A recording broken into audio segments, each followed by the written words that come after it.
আমি স্বদেশ কালকে আসছিলাম আমি খোয়াই আজকে আইছি হাওয়াই বাড়ি মসজিদ দেবনাথের বাড়ি তার ছেলের বিয়া বৌবাদ আমি আনতাছি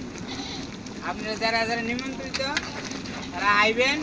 প্রায় 2টার ভিতরে আমি শেষ করে দেবো রান্না যারা যারা নিমন্ত্রণ আছেন তারা কেউ মিস করবেন না আমি নরম হাতে গরম গরম রান্না করুন আপনারা সবাই খাইবেন খাইয়ে সন্তুষ্ট হইয়া আমার লগে দেখা করে যাইবেন আমি টক বয়াইছি প্রথমে টক দিছি দেখেন বড়ি দিছি